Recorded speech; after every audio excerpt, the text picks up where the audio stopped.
Good evening, everybody, and welcome to Earthshot Talks, an online conversation with Vinisha Umashankar.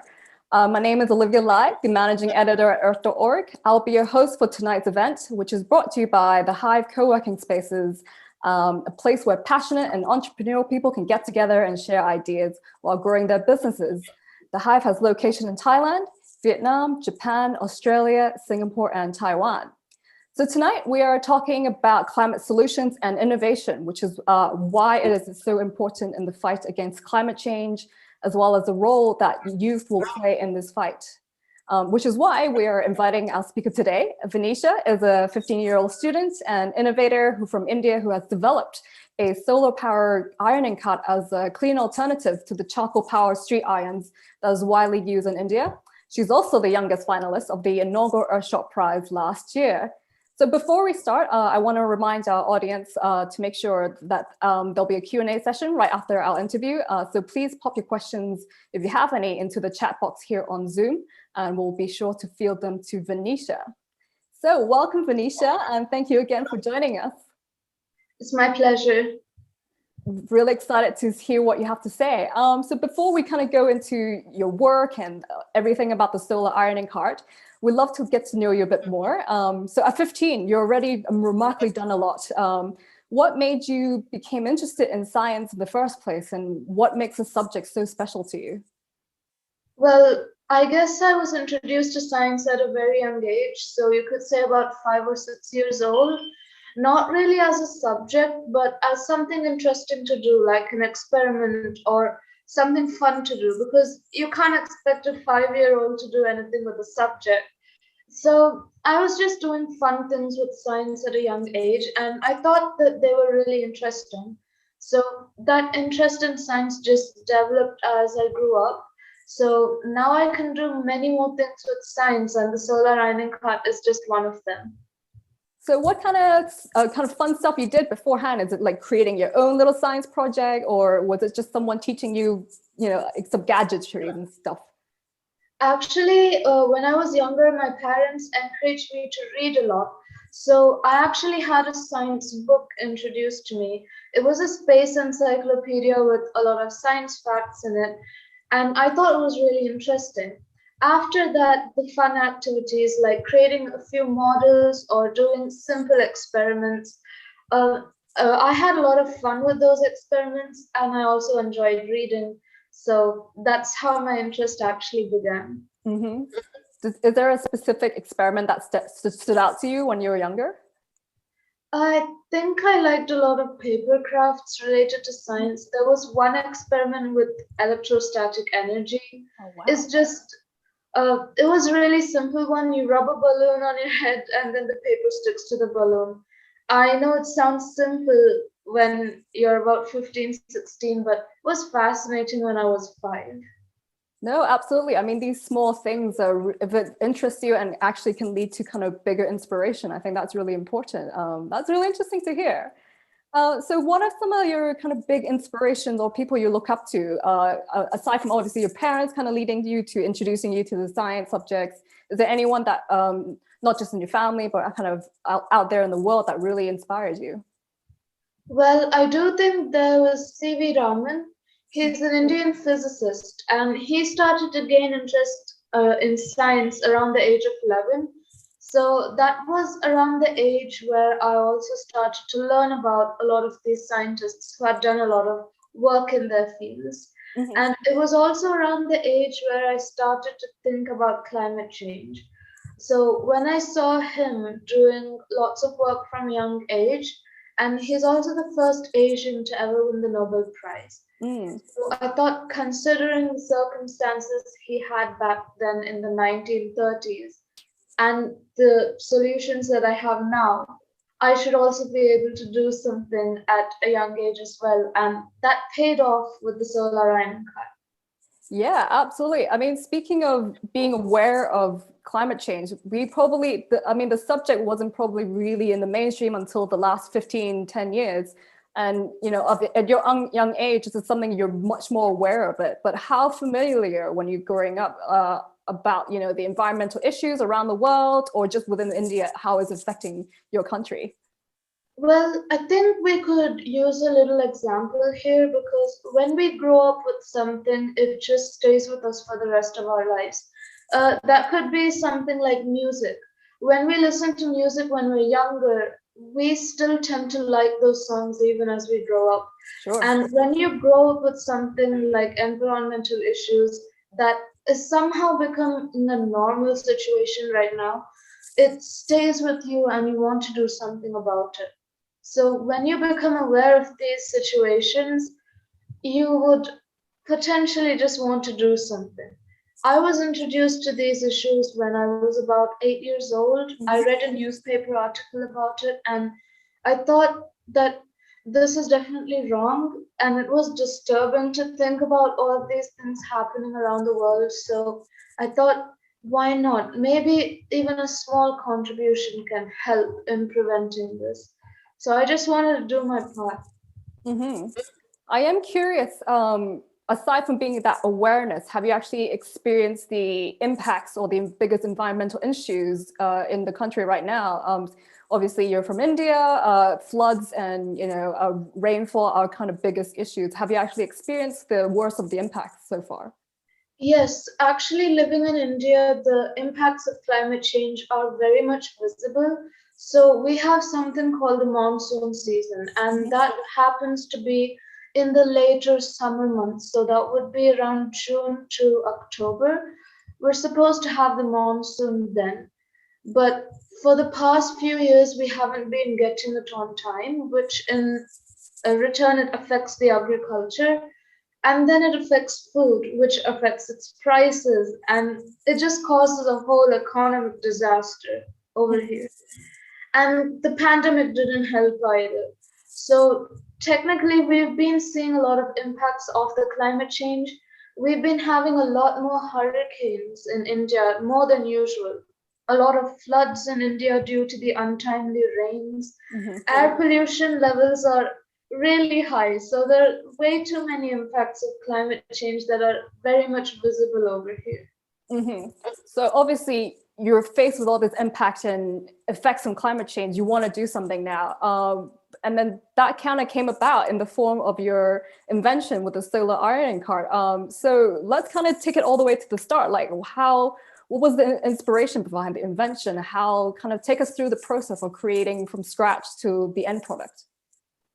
So I came up with the idea when I was about 12, 13 years old, and uh, I just saw the ironing vendors on the street using charcoal. I see it every day, but that particular day I felt that something was wrong. Mhm. So I just came home and I did some research. What exactly does charcoal do to the atmosphere? What does it do to the environment? Because I was really curious about these back then. So once I did research, I figured out that there were so many environmental problems being caused just due to charcoal pollution. And that's when I thought, okay, I'm interested in science. I also want to help in some way to at least reduce climate change. Mhm. That's when I thought, okay, why not come up with an idea? That's where it all started. And it took me about 6 to 7 months to actually come up with a solution because it was my first idea. I had no experience back then coming up with innovations. It Mhm. was just something, a sort of a project, you could say. A very successful one considering how it is done in the global markets till now. But it did take me a while to actually figure out everything, and only after a year, I actually submitted it to a competition and I won my first award.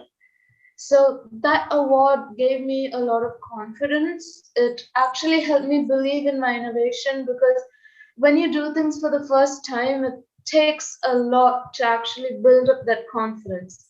That competition did that for me. And then I went on to win an international award. I became a finalist in the Earthshot Prize. I spoke at COP26, and there has been a lot of awareness about the situation across the globe. And I think that was the whole point from the beginning. And I've achieved it, so I'm really glad about it. Absolutely. I mean, you should be so proud of yourself, what you managed to do with this kind of creation.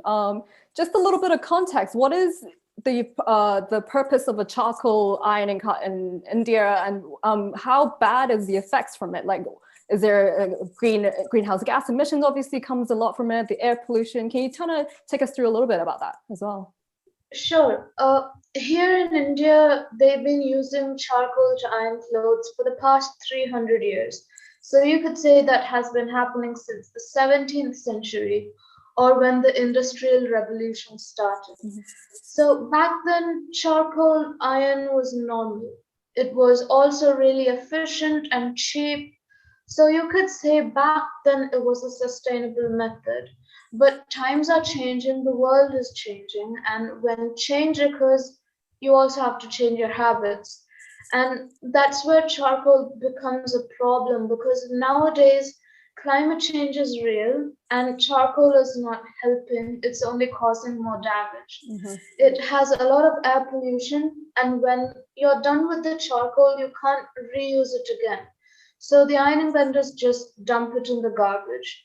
So that causes land pollution and water pollution.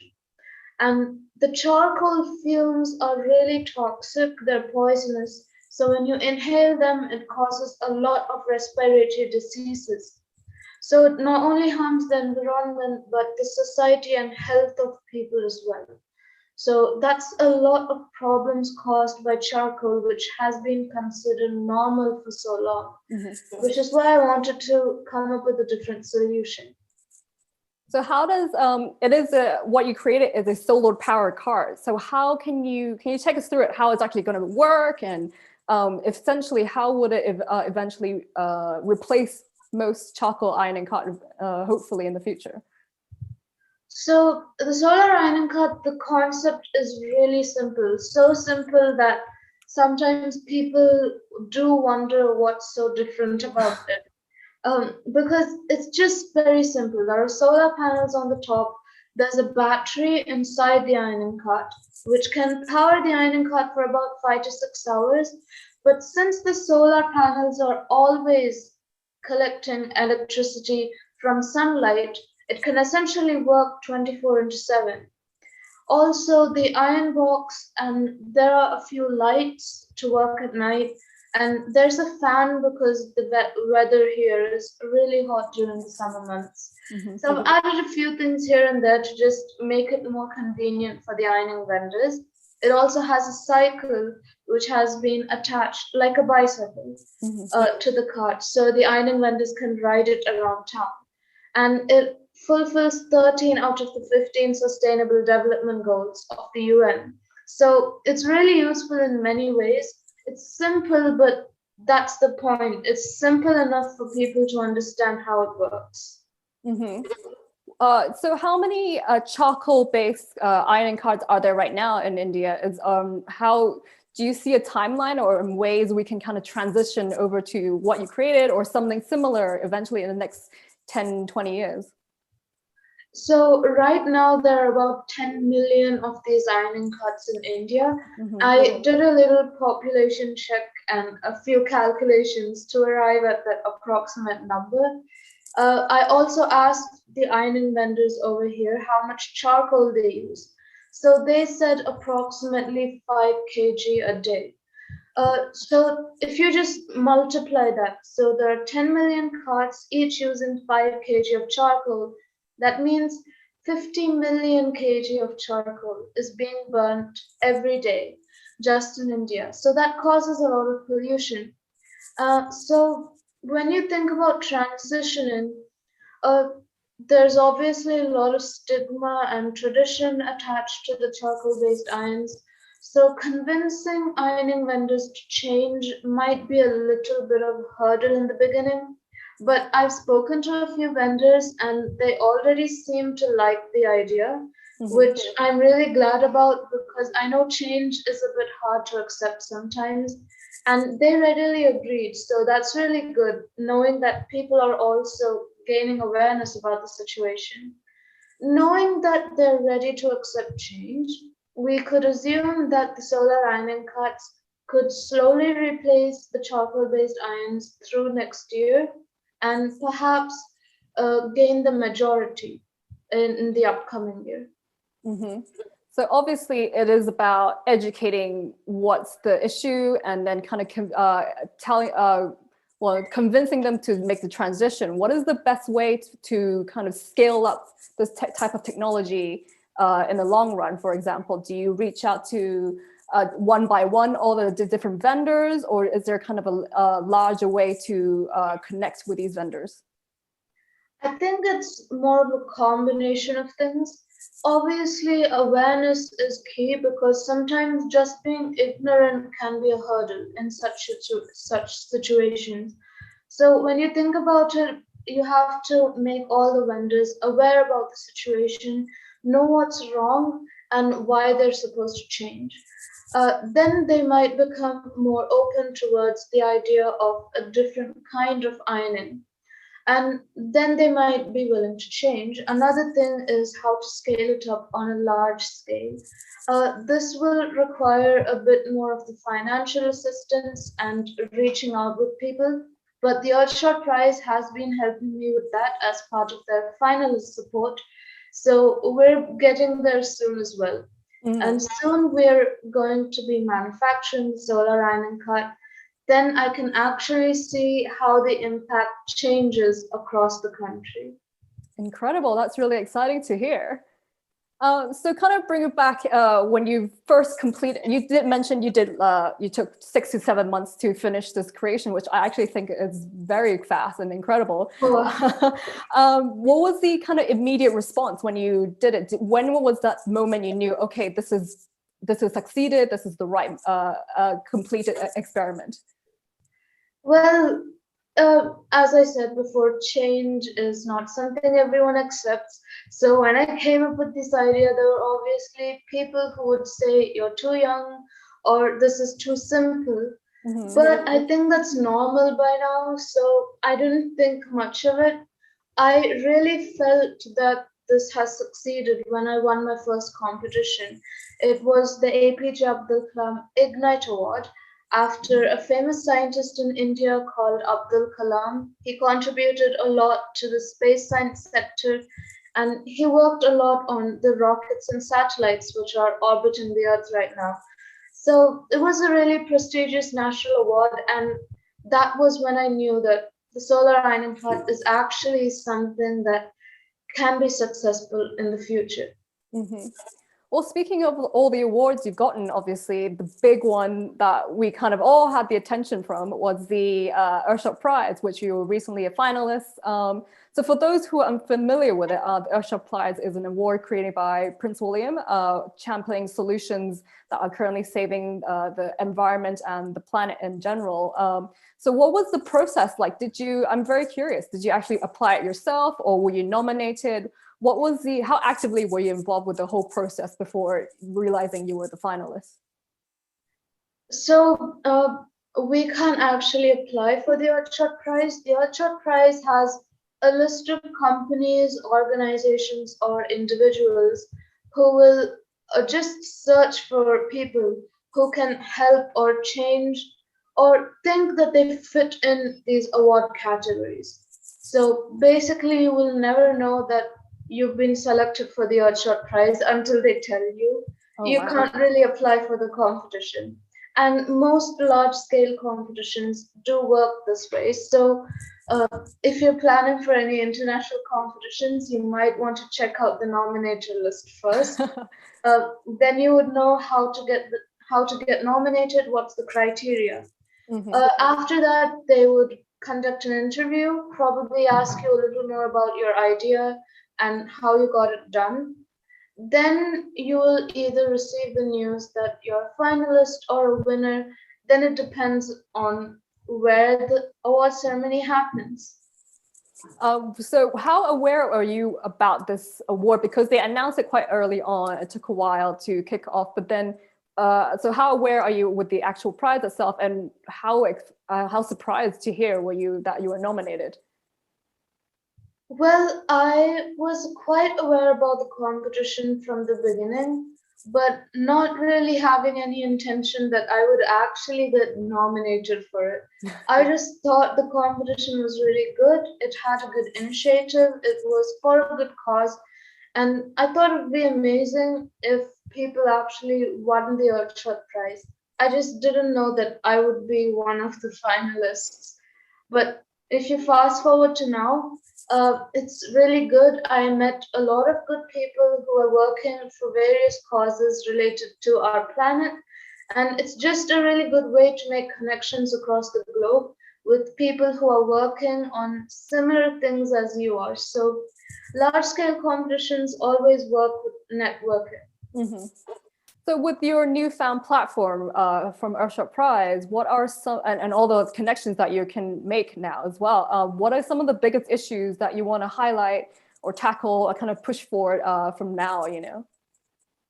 Well, I think the first thing is ignoring climate change, because even though there has been a lot of awareness about climate change, there are still people who refuse to believe that it's true. And I think sometimes you should just put your own beliefs away and face the facts, even if it's a bit hard to swallow. Uh, Reality is like that. So you have to get a reality check when it comes to climate change. That's one thing I've used the platform for, to raise awareness about the issue and make sure everyone knows that it's actually true and it's actually happening. The other thing is obviously charcoal based ironings, as my innovation is related to that. Another thing is how youth can contribute to the climate change issue is, since we're in the younger generation, often our voices may be ignored. And that's something I didn't want to happen. And I'm really glad that I got the chance to say what I want about climate change on the COP26 stage, because that's a step forward for the younger generation, being given a stage that large in front of the world leaders.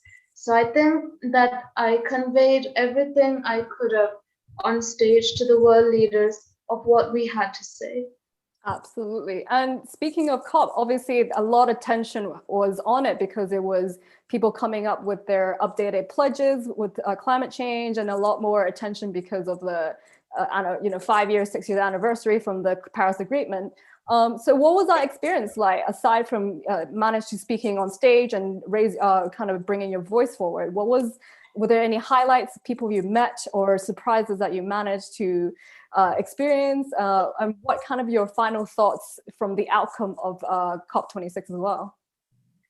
Well, COP26 was my first mega event, you could say. And I thought it was really cool, if that's a word I can use for COP26. Yeah.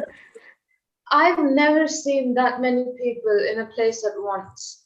I could describe it as an airport, if that makes any sense. It's so huge, and it was the biggest auditorium with most people having the same passion for solving climate change, and most of the world leaders proposing their new pledges on climate change and what they would like to do in the next few decades to help reduce it.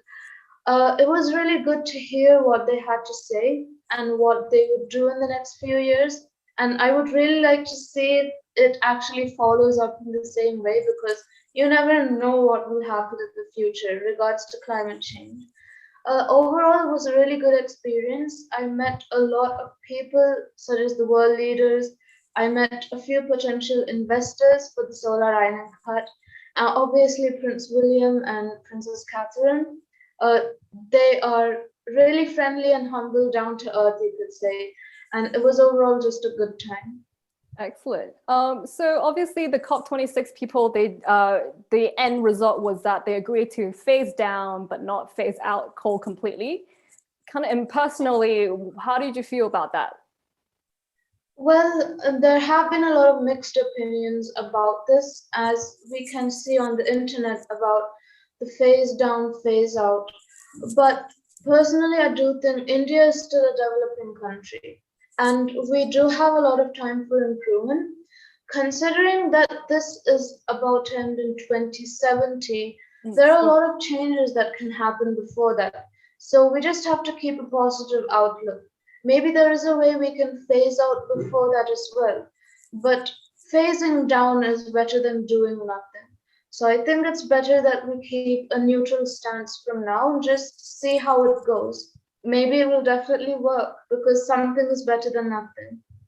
Absolutely, I agree. And speaking of India's kind of net zero goal that was recently announced late last year, you announced that it'll be the 2070 will be the net zero goal. Do you think that's a feasible timeline, or would you hoping to be more aggressive for India? As for India, again, it's a developing country, large population. So it does take time to do things. I do realize that other countries have set the net zero goal for 2050, but considering that there's only like, I don't know, 20 years, 20 to 30 years before that actually happens, we really don't have much time. 30 years may seem like a lot of time, but climate change is something that happens over a long period of time. So reducing what we've done will also take a long time. So considering all the factors and criteria of India, if we can achieve it before 2070, I'll still take that as a win. But Yeah. again, if we can achieve it before that as well, it's also good. So it doesn't mean we're only going to achieve it in 2070. It can happen before that as well. So we just have to keep a positive outlook. Mm-hmm. I mean, it's always about starting small, doing what you can. I am curious, you're kind of in a unique position or have a voice to do a bit more, especially maybe more changes to your town. Am I pronouncing correctly? Tamil Nadu, is that? Yes, it's Tamil Nadu. Tamil Nadu. Okay. Yeah, that's better. Thank you. So is there any way you hope to change or improve, or what you hope to see for your town first instead of largely and nationally for your India? Well, initially, I'd like to see the ironing vendors here using the solar ironing cut. So I'm working on a pilot to make that happen soon. I'd also like to have a tree campaign over here and plant more trees because we have a mountain right in the middle of our town where it's a good opportunity to actually do a lot of afforestation over there. So that would be really good. It would help the town in a lot of ways. It'll be helpful to maintain the town, reduce the temperature maybe a little bit. It always works because with India, there are a lot of things you just have to do it one thing at a time. And starting from a town, then moving to a state would be much more feasible than tackling the whole country at once. For sure. And obviously, I think it's all about the future generation, the younger generation. And obviously what you're doing with your interest in science, and you created something so amazing. How can we get more people like yourself who are to be more interested in science and technology or in STEM and potentially just start getting involved into this climate solution and innovation? So I do think that climate change affects everyone, regardless of where you live or how your lifestyle is. It definitely affects you in some way, even if you don't realize it yet. So if there's one thing, just stay aware of the issues and just see what you can contribute. It doesn't have to be something really big, like coming up with an idea and starting a business. No, it's the really simple things like recycling and actually throwing wrappers in the dustbin. You don't know how many times I've seen people just throw it off on the road. And all of these little things definitely contribute to climate change. And sometimes just turning off your tap can help, turning off the electricity. Every little thing helps. They sound really simple, but when many people do it together, it has a much larger impact. Mm-hmm.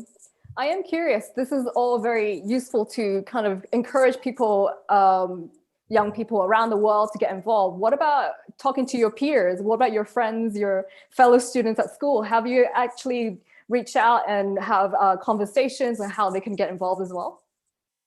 Yes, I have spoken to my friends about this, and they all think the idea is really amazing. Mm-hmm. They've also shown interest in climate change after that.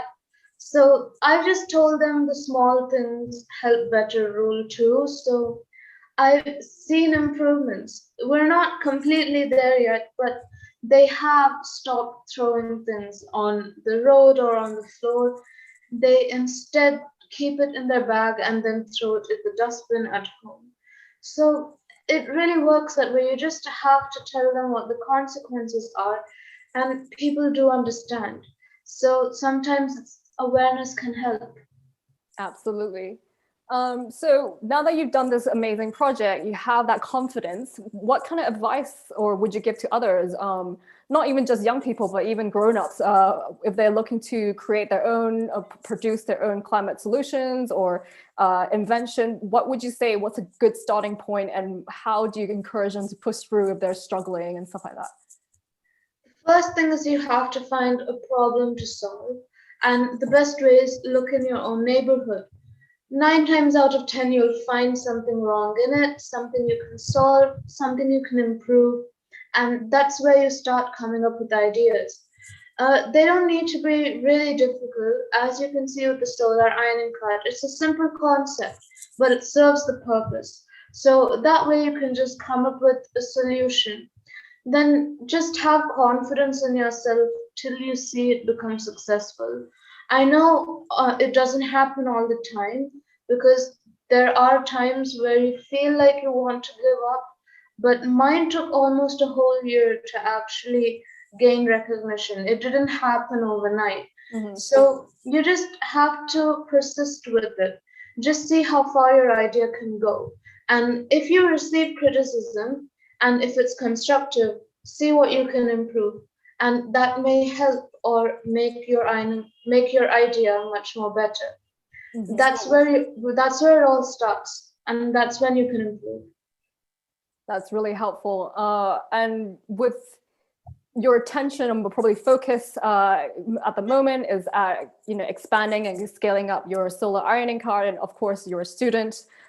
Is there actually any projects or ideas you have in mind, in the back of your mind, that you eventually want to go to and work on, or are you just want to focusing on what you're doing right now? I actually do have many other ideas. There are several Word documents just sitting in my computer. I haven't finished some of them either. So there are a lot of things that I am doing at the moment, but I do have a few ideas just jotted down. We'll just have to see how it goes in the future. I mean, you probably don't want to give it away for now, but is it something more to do with like solar energy again, or is it something elsewhere with another climate angle? It's not entirely solar energy. I've just been focusing on ideas which are sustainable, which help reduce climate change, affordable products which can help people who are in poverty, or people who would rather just who are living in areas which require these products much more than we do. I've just been focusing on sustainable and affordable products. Probably a lot more just sitting in my list. Might have to go through it later. That's fine, but it's good, really exciting to hear you have a lot more ideas in mind. But this kind of brings up to like a broader question, which is this something you want to make a career out of it? And eventually maybe, first step is university studies and then eventually a career. Is this something that you really want to focus on in the future? I feel like I will be continuing to do innovation in the future, but I would also be focusing on something else as well, more like a part-time business schedule for innovation and running a business. But I'd also like to focus on my interest in science and space in the future as well. So that's something I will have to figure out with time management in the future. It's absolutely understandable. It's still early, but exciting to hear that you're actually interested in kind of other areas like space as well. So exciting to see what you come up with. In terms of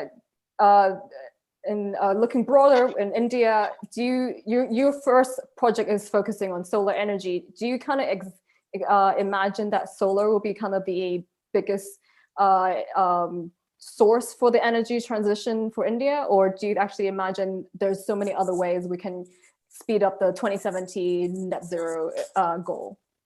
There are actually a lot of ways you can speed up the situation, because India has almost 300 sunny days out of 365 days in a year.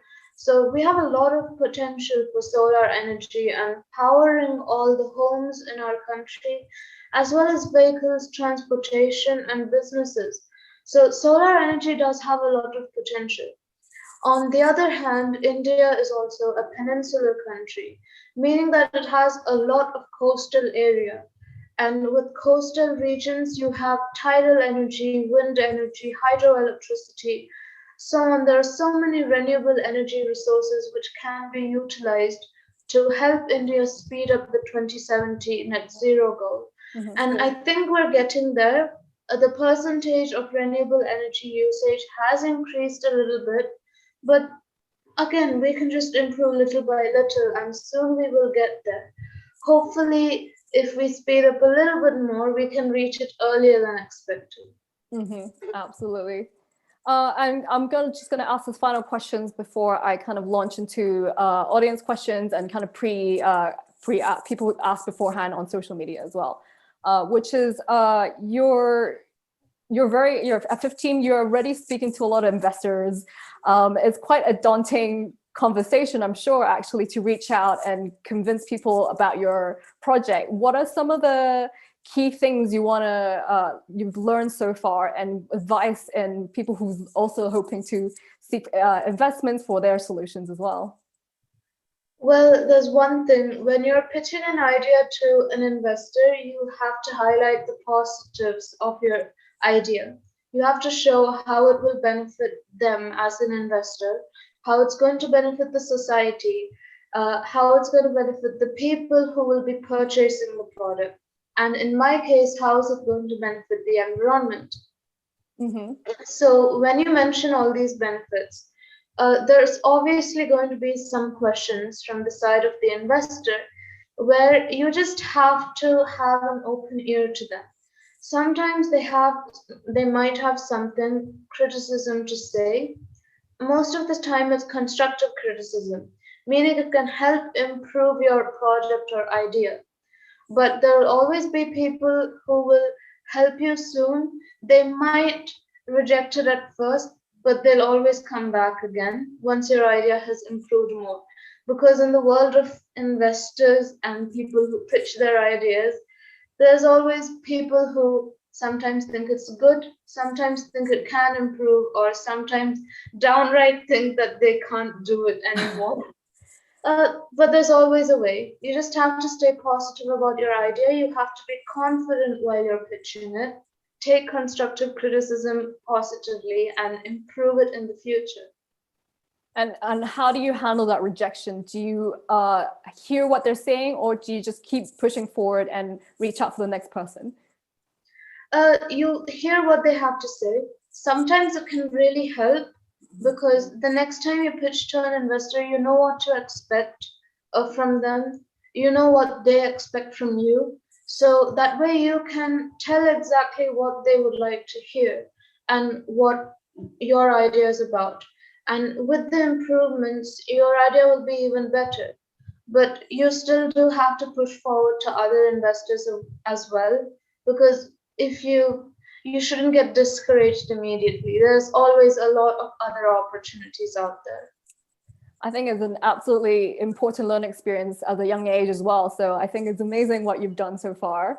Thank you. So I'm going to open up to the questions. So we have a couple of questions asked on social media beforehand. So one of it is people saying many young people experience climate anxiety or climate activists burnout from their work. How do you stay positive and take care of your own mental health? I just have to say that sometimes it does get overwhelming when you think about situations like that. It can get a bit gloomy when you feel like no improvement is happening related to climate change. But then again, change does not happen overnight. It takes time. So you just have to stay positive in that aspect, that change will come soon and it'll be positive and changes will happen for the better. At the same time, do not give up on your actual work or academics or extracurriculars. It can be hard to balance many things at a time, but it may be hard at first, but soon you'll be getting the hang of it. So just push through and persist with it. With your kind of newfound attention on you and kind of general social media presence, have you found to have negative responses from people, for example, like climate change deniers, or people are just being harsh on your work so far? Have you experienced that? Yes, contrary to popular belief, people who are on the internet actually do know what's going on in the internet. So I do definitely see the comments on my social media accounts. I do know what people have to say. Sometimes it can help you improve, but sometimes the comments are definitely, in a way, they are rude or bad. But sometimes you just have to ignore those comments. They did disturb me a little at first because I was new to this. But now I simply have a mode which says don't care. So when I read comments like that, I do realize that it's not worth spending my time worrying about what people have to say if it's negative. And if it's not constructive criticism, then why would I have to waste my energy on it? Instead, I have people who would say positive things or how to improve or what I could do better or what they've learned from my journey or my innovation. And that way, when I give these talks, I can include such information and it helps the audience overall. So it's much more better that way. Absolutely. So we have another question about actually regarding COP26. Greta Thunberg was obviously there as well, and she mentioned, a lot of concept about greenwashing and just a lot of people talking about blah, blah, blah. Is this kind of the same positions that you felt or experienced so far, or do you actually believe it's a lot more optimistic and you see a lot more work being done? I do see a lot more work being done. There's definitely a raise in awareness of people who are learning about climate change. At the same time, we should be doing much more action. And there's a lot more we can do when it comes to coming up with solutions related to climate change, which is what I've been doing. And though I do think activism is good, that's a different field from mine. So Greta is doing good in what she does and mine is a completely different field. So we both are doing completely different things, and I feel like innovation is something that I'm good at. So activism is something that she's good at, and that's all that should matter. I mean, that's very insightful. We actually have a very funny question here. It's like, what is Prince William like? Was he? Prince William is a really humble and down to earth person. He was really friendly when I was talking to him at COP26. He introduced me before my speech. And when you think of royalty, sometimes you have the feeling that you cannot talk to them. They have an air which you can't reach.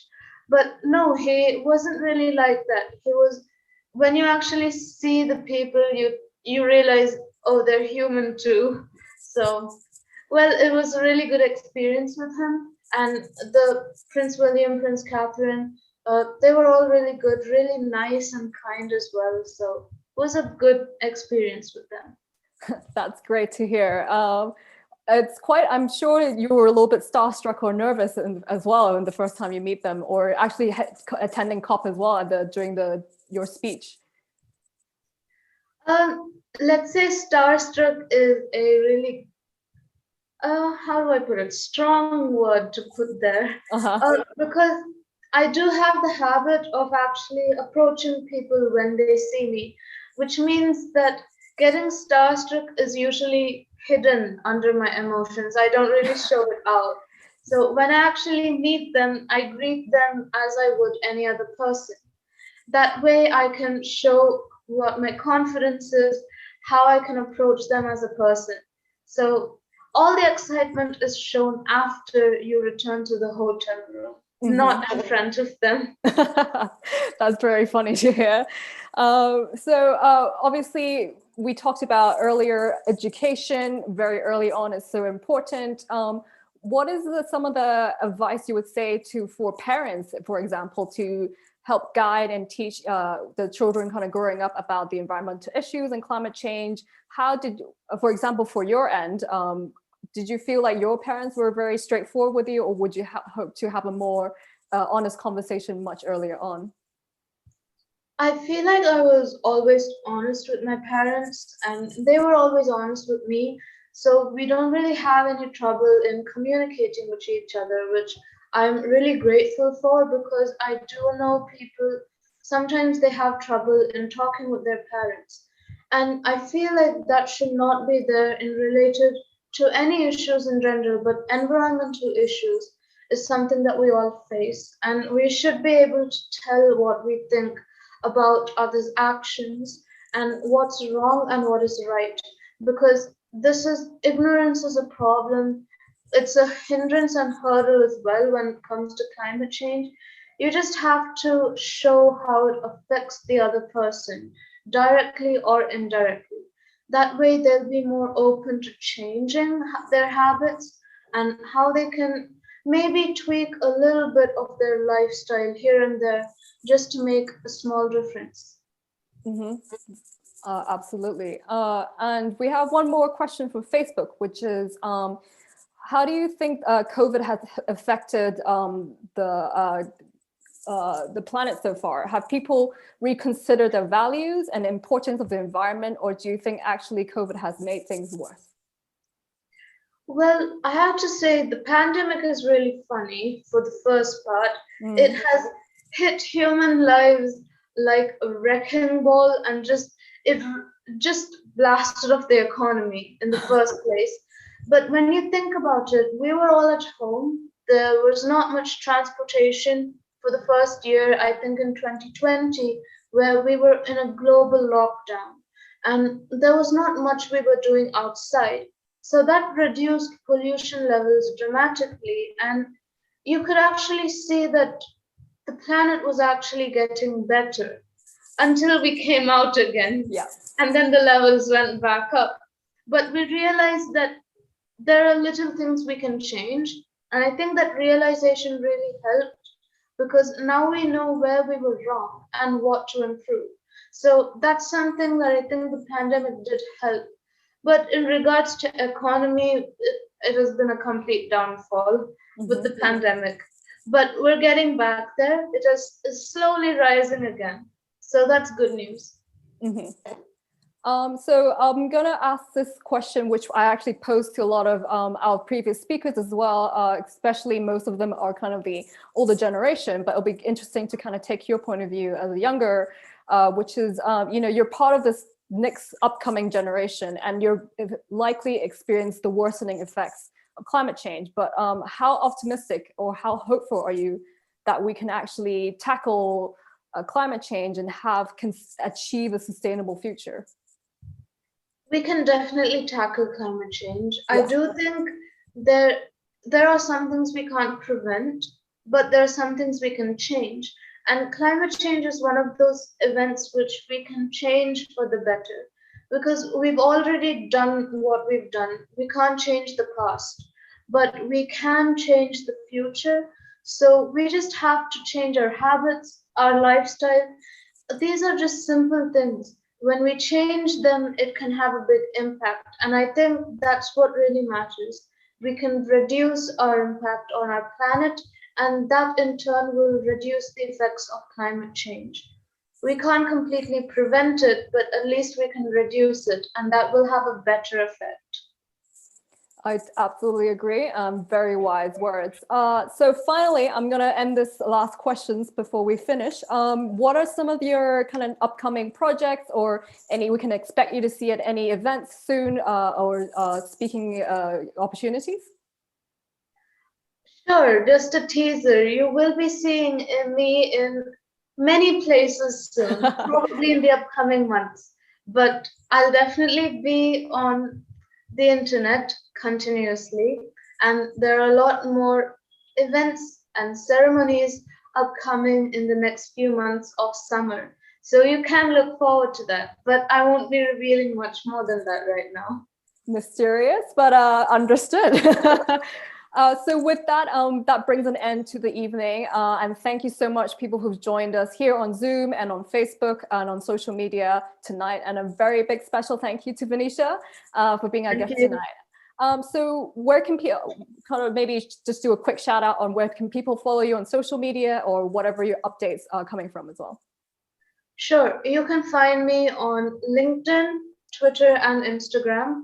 And if you want to learn more about the solar ironing cart or my future events, you can check out my YouTube channel, which is also there. So you can find me on all 4 of the social media accounts. Then there's an email which you can mail your questions to me. So that will also be available in a link on my social media accounts as well. So feel free to post your questions there, or if you want to contact me for anything, then you can also send a message. Absolutely. There's so many ways to get to you, and hopefully there's you can kind of create a lot more opportunities to inspire and connect more people. So of course, everyone should make sure to follow Earth.org as well on Instagram and LinkedIn and website. And Vinisha is also happens to be one of our ambassadors as well, who helps continue spreading the word that we do and her work as well. So great speaking to you. An absolute pleasure having you on, Vinisha. So thank you, everyone, and stay safe.